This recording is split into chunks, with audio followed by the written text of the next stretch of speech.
ঈদুল আজহা এবং ঈদুল ফিতর এই দুটির পিছনেও একটা ইতিহাস আছে, একটা হাদিস আছে। সুনানে আবি দাউদ 1134 নম্বর হাদিস। এই হাদিসটি এসেছে হযরত আনাস ইবনে মালিক রাদিয়াল্লাহু আনহু থেকে। তিনি বলেন যে রাসূল কারীম সাল্লাল্লাহু আলাইহি ওয়াসাল্লাম যখন মদিনায় আগমন করলেন, উনি দেখলেন মদিনাবাসী, মদিনায় যারা বসবাস করছিল, তারা দুটো দিনকে তাদের আনন্দ ফুর্তি খেলাধুলার জন্য তারা বেছে নিয়েছিল। তাদেরকে আল্লাহ রাসূল জিজ্ঞেস করলেন যে এই দুটো দিন কি? মাহাজানাল ইয়াওমা, যে দুটো দিনে তোমরা খেলাধুলা করছো, আনন্দ করছো।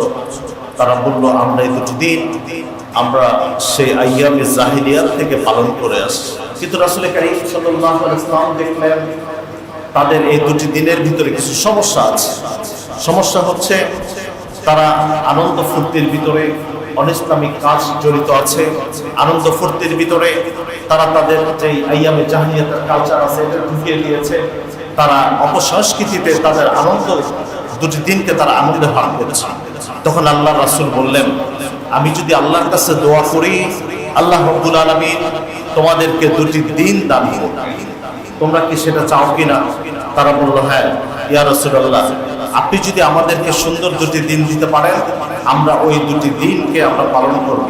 আল্লাহ রাসূল আল্লাহ রাব্বুল আলামিনের কাছে দোয়া করলেন, আল্লাহ এই মদিনাবাসীর জন্য তুমি দুটো দিন দান করে দাও, যে দুটো দিন হবে সুন্দর, যে দুটো দিন হবে ইসলামিক কালচারে ভরপুর, যে দুটি দিন হবে ইসলামী সংস্কৃতিতে ভরপুর।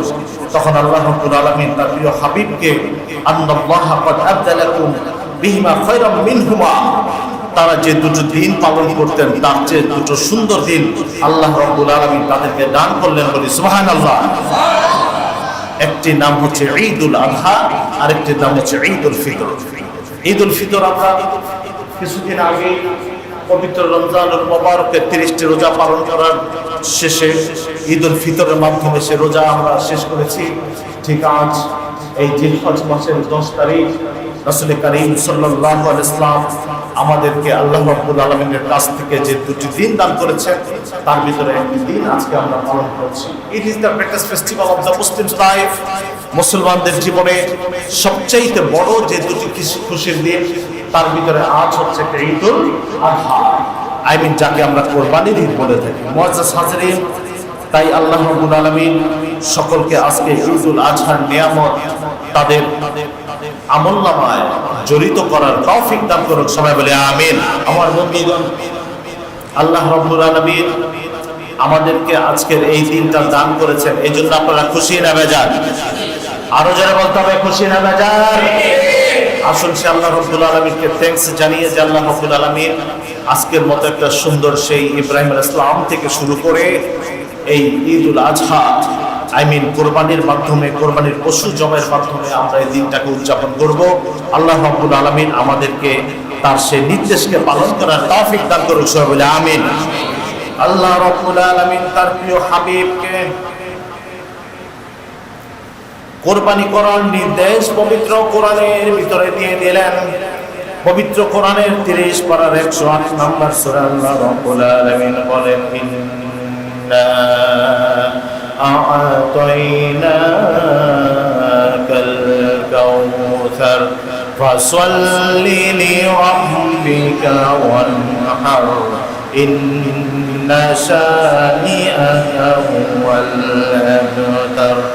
আসুন সবাই সমস্বরে একসাথে সুর মিলিয়ে এই সূরাটা পড়ি। আল্লাহ রাব্বুল আলামিন প্রতিটি হরফের বিনিময়ে 10-10টি করে নেকি দান করুক। বলি আমিন। আসুন সবাই একসাথে পড়ি। ইন্না আ'তাইনাকাল কাউসার ফাসাল্লি লিরাব্বিকা ওয়ানহার ইন্না শানিআকা হুয়াল আবতার। হে রাসূল, নিশ্চয় আমি আপনাকে কাউসার দান করেছি। আপনাদের মনোযোগ আছে তো? আল্লাহ রাব্বুল আলামিন প্রিয় হাবিবকে কি দান করেছেন? সবাই বলতে হবে, কি দান করেছেন? কাউসার। হাউজে কাউসার। এটা আমরা এখনো দেখি নাই। যারা হাজী সাহেব আছেন, যারা হজ করতে যান, তারা জমজম দেখেন, জমজমে পানি দেখেন, হাউজে কাউসার এখনো কেউ দেখে নাই। এই হাউজে কাউসারের পানি রাসূল কারীম সাল্লাল্লাহু আলাইহি ওয়াসাল্লাম তিনি প্রথম তার উম্মতদেরকে পান করাবেন। সুবহানাল্লাহ বলেন। জিজ্ঞেস করা হয়েছিল, ইয়া রাসূলুল্লাহ, আপনার তো কোটি কোটি উম্মত সেখানে উপস্থিত হবে, আপনি এত উম্মতকে কিভাবে পানি পান করাবেন? পাপ থাকবে? আল্লাহ রাসূল বললেন, তোমরা আসমানের দিকে তাকাও, সেখানে তারকা দেখা যায়। হ্যাঁ, তারকা দেখা যায়। সেদিন আল্লাহ রাব্বুল আলামিন আমাকে কাউসার দান করবেন, এটা ওয়াদা আল্লাহ পাকের। আর সেখানে ওই আসমানের তারকার চেয়ে বেশি আল্লাহ পাক পাত্র দান করে আমার উম্মতদেরকে পানি পান করাবার সৌভাগ্য আমাকে প্রথম দান করবেন বলে আল্লাহু আকবার। একদিন আল্লাহর রাসূল সাহাবীদের সামনে বসা, হঠাৎ সাহাবীরা দেখে আল্লাহর রাসূল ঝিমাইতেছিলেন। ঝিমানো বুঝে? ঘুম না, ঝিমানো হচ্ছে তন্দ্রা আসে না? আল্লাহ রাব্বুল আলামিনের এই তন্দ্রাও নাই। লা তাখুযুহু সিনাতুন ওয়ালা নাওম। আল্লাহ কি নাই? ঘুমও নাই, তন্দ্রাও নাই। রাসূল কি করতেছিলেন? একটু ঝিমাইতেছিলেন। ঝিমানোর থেকে উঠে জিজ্ঞেস করলেন আমার সাহাবীরা, এই ঝিমানের ভিতরে আল্লাহ রাব্বুল আলামিন আমাকে একটা জিনিস দান করেছেন। সাহাবীরা জিজ্ঞেস করলেন, ইয়া রাসূলুল্লাহ, ইয়া হাবিবাল্লাহ, আমাদেরকে কি বলা যাবে সেটা কি? তখন আল্লাহ রাসূল বললেন, এই ঘুমের ভিতরে, এই জীবনের ভিতরে আল্লাহ রাব্বুল আলামিন আমাকে দান করলেন সূরাতুল কাউসার। সুবহানাল্লাহ। কি দান করেছেন? সূরাতুল কাউসার। আল্লাহ রাসূল পড়ে শোনালেন, ইন্না আ'তাইনাকাল কাউসার ফাসাল্লি লিরাব্বিকা ওয়ানহার ইন্না শানিআকা হুয়াল আবতার। হে রাসূল, নিশ্চয়ই আপনাকে কাউসার দান করেছি। ফাসাল্লি লিরাব্বিকা ওয়ানহার। আর এই সূরার মাধ্যমে আমি প্রথমে ঈদুল আজহার নামাজকে ওয়াজিব করে দিলাম, এরপরে কুরবানিকে ওয়াজিব করেছি। সুবহানাল্লাহ। তাহলে কি বোঝা গেল?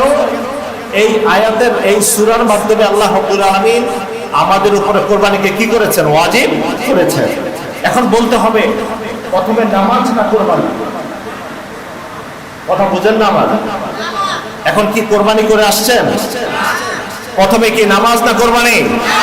নামাজ। আল্লাহ বলেছেন ফাসাল্লি লিরাব্বিকা, আপনি আপনার প্রভুর জন্য নামাজ পড়ুন, ওয়ানহার, এরপরে আপনি কুরবানি করুন। সুবহানাল্লাহ বলবেন না?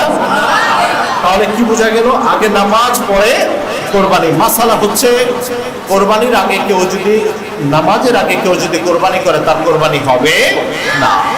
মুআজ্জাজ হাজিরিন, এখন আপনি প্রশ্ন করতে পারেন যে হুজুর, শুধু কি কোরবানি আমাদের উপরে ওয়াজিব ছিল নাকি অন্য উম্মতের উপরে ছিল? আল্লাহ রাব্বুল আলামিন পবিত্র কোরআনের 22 নম্বর সূরা, সূরাতুল হজ, এই সূরাতুল হজের 34 নম্বর আয়াতে সে কথা সুন্দর করে তিনি বর্ণনা করেন। তিনি বলছেন, ওয়ালিকুল্লি উম্মাতিন জাআলনা মাসাকা লিয়াযকুরু ইসমাল্লাহি আলা মা রাযাকাহুম من بهيمة الأنعام فإلهكم إله واحد فله واسلموا وبشر المخبتين। আল্লাহ রাব্বুল আলামিন বলেন, তোমাদের উপরে যেমনি ভাবে কুরবানিকে আমি ওয়াজিব করেছি, তেমনি ভাবে পূর্ববর্তী প্রত্যেকটা উম্মতের উপরে আমি কুরবানি ওয়াজিব করেছি। এটার জন্য যে যখন তোমরা কুরবানের পশুটা জবাই দিবে, লিয়াজকুরু ইসমাল্লাহ, আমি আল্লাহর নামটা সবার আগে নিবে। সুবহানাল্লাহ। কুরবানি করতে হবে একজনের নামে। চিৎকার দিয়ে বলেন, তিনি কে? আল্লাহর নাম ছাড়া কারো নাম নিলে কুরবানি হবে না। মাসালা ভালো মতো বুঝেন। আল্লাহ নিজে বলছেন, ليذكروا اسم الله على ما رزقهم من بهيمة الأنعام।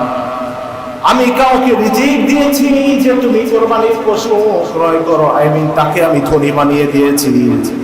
আর কাউকে কোরবানি করার মতো ক্ষমতা আমি আল্লাহ দেই নাই।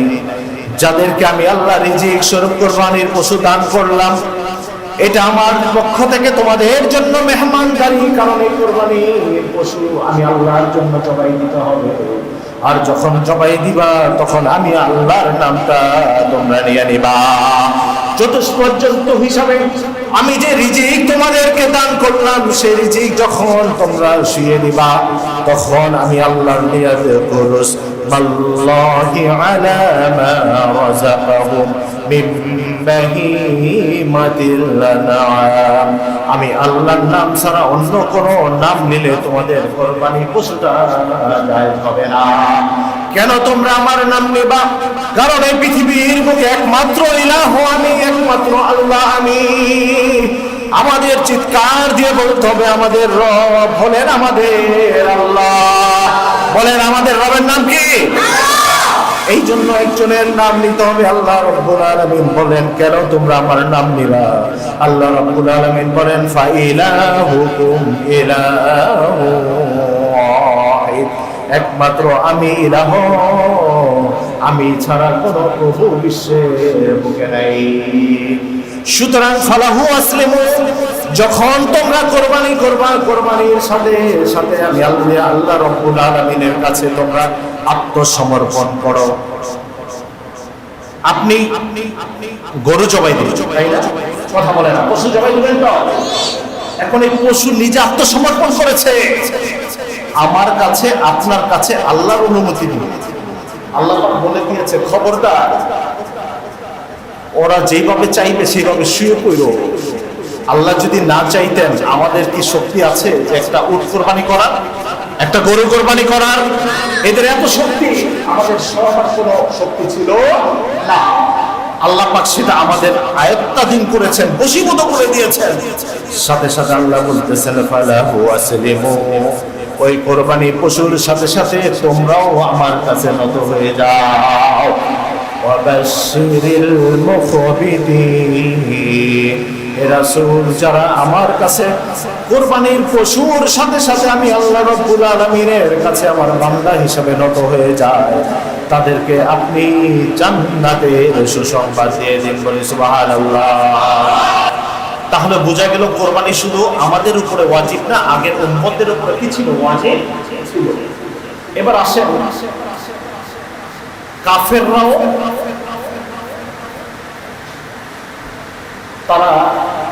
তারাও পশু জবাই। একটু খেয়াল করেন, আমরা কোরবানি করি আর কাফেররা কি করে? পশু জবাই করে। রাসূল কারীম সাল্লাল্লাহু আলাইহি ওয়াসাল্লামের যুগে, আইয়ামে জাহেলিয়াতের যুগে তারা কি করত? কাফেররা আল্লাহর নামে পশু জবাই দিত না, ওরা পশু জবাই দিত ওদের দেবদেবীর নামে।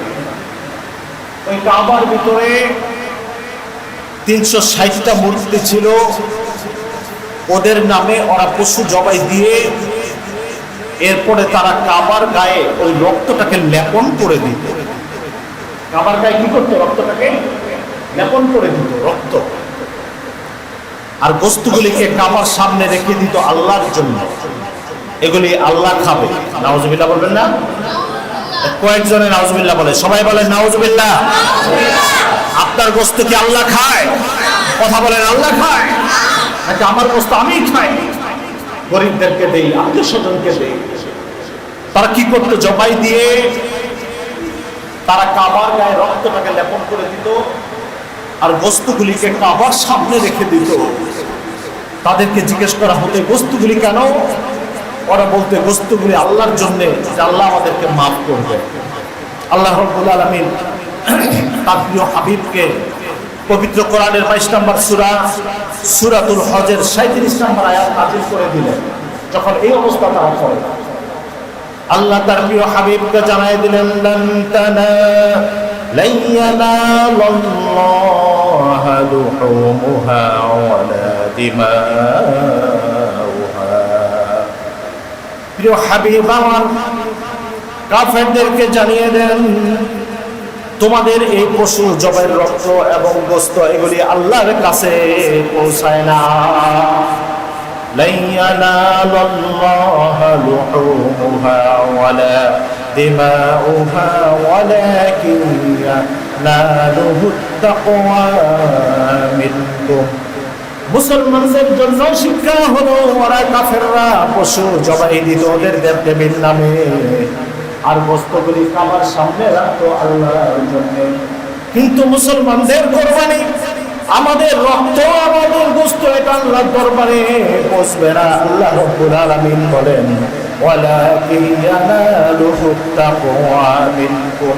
মুসলমান তোমরা যারা কোরবানি করবা, তোমাদের গোশত পৌঁছবে না, তোমাদের রক্ত পৌঁছবে না। তোমরা মনে রেখো, তোমাদের যে তাকওয়া, আমি আল্লাহর জন্য কোরবানি করছো, আমি আল্লাহ রাব্বুল আলামিন তোমাদের ওই তাকওয়াটাকে আমার কাছে পৌঁছে দেই। সুবহানাল্লাহ। কি বোঝা গেল? আমাদের রক্ত, আমাদের পশুর গোশত এগুলো আল্লাহর দরবারে পৌঁছে না, ওই যে আমাদের তাকওয়া। আমরা যে আল্লাহর জন্য গরু কিনেছি, আল্লাহর জন্য কোরবানি করব, এইটা আল্লাহর দরবারে পৌঁছে যায়। সুবহানাল্লাহ বলবেন না?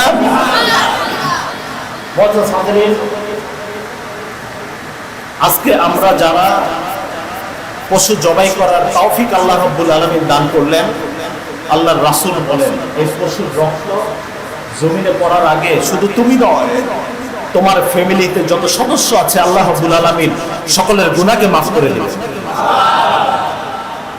এবং আজকে কেউ যদি মায়া করে, মহব্বত করে একজন গরিব দুঃখীকে খাওয়া, সেটা আপনি গোশত দিতে পারেন, তাকে রান্না করে খাওয়াতে পারেন, তাকে আপনি একবেলা খাওয়াতে পারেন। আল্লাহর রাসূল বললেন, কাল কিয়ামতের ময়দানে আল্লাহ রাব্বুল আলামিন উহুদ পাহাড়ের চেয়েও বেশি সওয়াব আল্লাহ তাকে দান করবেন। এই দুটো কাজ আল্লাহ রাব্বুল আলামিন আমাদেরকে করার তৌফিক দান করি। সবাই বলে আমিন। মুআজ্জাজ হাজিরিন, আমি মাসালা আগে দিয়েছি, আবার বলছি, কোরবানির গোশত কারা খাবে? আমি কোরআনের আয়াত দিয়ে বলছি, সূরা হজের 36 নম্বর আয়াত। কে কে খেতে পারবে? আপনি কোরবানি দিয়েছেন, কিন্তু কে কে খাবে? আল্লাহ রাব্বুল আলামিন বলেন, فَإِذَا وَجَبَتْ جُنُوبُهَا فَكُلُوا مِنْهَا وَأَطْعِمُوا الْقَانِعَ وَالْمُعْتَرَّ كَذَلِكَ سَخَّرْنَاهَا لَعَلَّكُمْ تَشْكُرُونَ। যখন তোমরা তোমাদের পশুকে শুইয়ে দিবে, আইমিন জমাই করবে, ওয়াতিমুল কানিআ, প্রথমে ফাকুলু মিনহা, তোমরা ওই পশু থেকে গোশত খাও তোমরা নিজেরা। ওয়াতিমুল কানিআ, এমন কিছু মানুষ তোমাদের সমাজে আছে যারা তোমাদের থেকে গোশত চাইতে পারে না, একটা মিডল ক্লাস, অর্থাৎ যারা কোরবানি দেয় না কিন্তু তারা গোশত চাইতে পারবে না, সবাই তারা গোশত চায় না। আল্লাহ রাব্বুল আলামিন বললেন, তাদেরকেও দিবা। সুবহানাল্লাহ বলেন না? ওয়াল মুবতার, আরেক দল আছে যারা চাইতে জানে, আসে না? কথা বলেন, দরজা আসে কিনা? একদল চাইতে জানে না, আল্লাহ বলেছেন তাদেরকে দিবা, আগে তুমি খাবা তারপর তাদেরকে দিবা। অল মুতার, যারা চাইতে জানে তাদেরকেও দিবা। মাসালা হচ্ছে, আপনার ফ্যামিলিতে এত লোক আছে, আপনি দিতে গেলে আপনার ফ্যামিলির লোকদের হবে না, অর্থাৎ এই দুই গ্রুপ কিন্তু আত্মীয় স্বজনের ভিতরে পড়ে না। একদল আছে অভাবী কিন্তু চাইতে জানে না, এরা আত্মীয় স্বজনের ভিতরে হতে পারে, নাও হতে পারে। আর ফকির মিসকিন যারা আছে এরা তো টোটালি এসে আপনার কাছে চাইতে জানে। এখন আপনি কি করবেন? আপনার ফ্যামিলিতে যে গোশত আছে পুরোটা আপনার লাগবে। ওলামা ইকরাম বলেন, আপনি পুরোটাই খাবেন, কোনো সমস্যা হবে না, কিন্তু মুস্তাহাব পদ্ধতি হচ্ছে নিজে একটু খান, যারা চাইতে জানে না তাদেরকে একটু দেন, আর যারা চাইতে জানে তাদেরকেও একটু দেন। আল্লাহ রাব্বুল আলামিন আমল করার তৌফিক দান করুন। সবাই আমিন। আরো জোরে বলে সবাই আমিন। সাহাবীরা জিজ্ঞেস করেছিল যে মা হাযিল আদাহি ইয়া রাসূলুল্লাহ, এই হাদিসটা ইবনে মাজাহ শরীফের 3127 নম্বর হাদিস। আল্লাহর রাসূল বলেছিলেন যে হাযা সুন্নাতু আবিকুম ইব্রাহিম, এটা তোমাদের পিতা ইব্রাহিম আলাইহিস সালামের সুন্নাত। তখন তারা বলেছিল ফামালানা ফিহা ইয়া রাসূলুল্লাহ, আমরা কুরবানি করলে কি সওয়াব হবে ইয়া রাসূলুল্লাহ? আল্লাহর রাসূল বলেছিলেন বিকুল্লি শারাতিন হাসানা, তোমরা কুরবানি করার সাথে সাথে প্রত্যেকটা পশমের বিনিময়ে আল্লাহ রাব্বুল আলামিন তোমাদেরকে সওয়াব দান করবেন। সুবহানাল্লাহ। তখন সাহাবীরা জিজ্ঞেস করেছিল যদি আমি একটা ভেড়া জবাই দেই, ক্বালু ফাসুফু ইয়া রাসূলুল্লাহ, যেহেতু ভেড়ায় তো অনেক বেশি পশম থাকে, আমি যদি একটা ভেড়া জবাই দেই, আল্লাহ রাসূল বললেন বিকুল্লি শারাতিন মিনা সুফি হাসানা, ওই ভেড়ার শরীরে যতগুলি পশম আছে প্রতিটা পশম গুণে করে আল্লাহ রাব্বুল আলামিন তোমাকে সওয়াব দান করবেন। সুবহানাল্লাহ। আজ এই পবিত্র ঈদুল আজহার দিনে আরেকটা হাদিস আছে ইবনে মাজাহ শরীফের হাদিস 1493 নম্বর হাদিস। রাসূল কারীম সাল্লাল্লাহু আলাইহি ওয়াসাল্লাম বলেন মা আমিলা ইবনু আদম মিন আমালিন, ইবনে আদম আজকে যেই ভালো কাজগুলি করবে, যে পবিত্র কাজগুলি করবে, তার ভিতরে ইয়াউমান নাহারি আহাব্বা ইলাল্লাহ আযজা ওয়া জাল মিন হিরাকাতিদ দামিন, আল্লাহর রাসূল বলেন সবচাইতে আজকে ভালো কাজ হচ্ছে পশুকে কুরবানি করা। সবাই বলেন বুঝতে পেরেছেন? আজকে যে ভালো কাজগুলি আমরা করব তার ভিতরে সবচেয়ে ভালো কাজ পশুকে কোরবানি করা, গরু কোরবানি করা, ছাগল করা, উট করা। আল্লাহ রাব্বুল আলামিন আমল করার তৌফিক দান করুন সবাই আমিন। এখন আপনি বলবেন এতে ফায়দা নাই? একটা ফায়দা বললাম, গরুর শরীরে যতগুলি পশম থাকে ওর দেখি আল্লাহ দান করবেন। আরেকটা ফায়দা হচ্ছে আল্লাহর রাসূল বলেন ইন্নাহু লা ইয়াতি ইয়াউমাল কিয়ামা, এই পশুটা কিয়ামতের ময়দানে আপনার সাথে উঠবে। কি কি নিয়ে? বিকুরুনিহা ওয়া শাআরিহা ওয়া আসলাফিহা, এই যে পশু জবাই দিলেন, এটার শিং, এটার পশম এবং এটার খুর, এগুলি নিয়ে সে পশুটা দণ্ডায়মান হয়ে সে আপনার জন্য আল্লাহর দরবারে শাফাত করবে। জবান খুলে বলি সুবহানাল্লাহ। আল্লাহ রাব্বুল আলামিন যাদেরকে ধনী করেছেন, the man who has ability to sacrifice in the path of Allah, in the path of Islam, যে মানুষটাকে আল্লাহ রাব্বুল আলামিন অনেক টাকা দান করেছেন, মালেকে নেসাব করেছেন, আজকে তার জন্য আজ 10ই জিলহজ, কাল 11ই জিলহজ এবং 12ই জিলহজ আসর পর্যন্ত কেউ যদি মালেকে নেসাব তথা 7.5 ভরি স্বর্ণের মালিক অথবা 52 ভরি রৌপ্যের মালিক অথবা তৎপরিমাণ টাকা তার আওতায় চলে আসে, আল্লাহ রাব্বুল আলামিন তার উপরে কোরবানিকে ওয়াজিব করেছেন। আল্লাহ রাব্বুল আলামিন যে সকল ধনীরা আমাদের সমাজে আছে তাদেরকে বেশি বেশি করে কোরবানি করার তৌফিক দান করুন সবাই আমিন। আরেকটা দোয়া আল্লাহর কাছে করছি, যারা আমরা পশু কোরবানি করার জন্য পশু কিনেছি, আল্লাহ রাব্বুল আলামিন সকল কোরবানিকে তার শাহী দরবারে কবুল করে নেন সবাই আমিন। মুআজ্জাজ হাজিরিন, একটি বছর পর পর আমরা ঈদের নামাজ পড়ি। আমাদের ঈদের নামাজ এবং জানাজার নামাজের পার্থক্য হচ্ছে, জানাজার নামাজে কি হাত উঠাইতে হয় না উঠাইতে হয় না? কথা বলেন, উঠাইতে হয় না? জানাজা নামাজ উঠাতে হয় না, ঈদের নামাজে উঠাতে হয়। আমরা প্রথমে আল্লাহু আকবার বলে সানা পড়ব, এরপর অতিরিক্ত 3টা তাকবীর, আল্লাহু আকবার, আল্লাহু আকবার, আল্লাহু আকবার। তারপর আমরা সূরা ফাতিহা, একটা সূরা, আমরা রুকুতে যাব, সিজদায় যাব, উঠে যাব, এক রাকাত শেষ। দ্বিতীয় রাকাতে সূরা ফাতিহা, ছোট্ট একটা সূরা পড়ে রুকুতে যাওয়ার আগে আবার 3 বার আমরা বলবো আল্লাহু আকবার, আল্লাহু আকবার, আল্লাহু আকবার। চতুর্থবার যখন আল্লাহু আকবার বলবো আমরা রুকুতে চলে যাব। আল্লাহ রাব্বুল আলামিন আমাদেরকে আমল করার তৌফিক দান করুন সবাই আমিন। আমরা নিয়ত জানি, যারা আরবিতে জানি আরবিতে বলবো নাওয়াইতু আন উসাল্লি লিল্লাহি তাআলা রাকাতাই সালাতিল ঈদিল আযহা মা সিত্তাতি তাকবীরাতি ওয়াজহুল্লাহি তাআলা মুতাআদ্দাইতু বিহাযাল ইমাম মুতাওয়াজ্জিহান ইলা জিহাদিল কাবাতিশ শরীফাতি আল্লাহু আকবার। যারা বাংলা, যারা আরবি জানি না, তারা বাংলা বলবো ঈদুল আজহা ওয়াজিব নামাজ অতিরিক্ত 6 তাকবীরের সাথে কিবলামুখী হয়ে এই ইমামের পেছনে আদায় করছি আল্লাহু আকবার। যারা বাংলাও বলতে পারবো না, আল্লাহ কি কবুল করবেন না? কথা বলে না, করবেন তো? আপনি যখন বাসা থেকে রওনা দিয়েছেন নিয়ত হয়েছে না? আপনি আরবিতে করলে আল্লাহ তাআলা বেশি পছন্দ করেন, বাংলায় করলেও পছন্দ করবেন।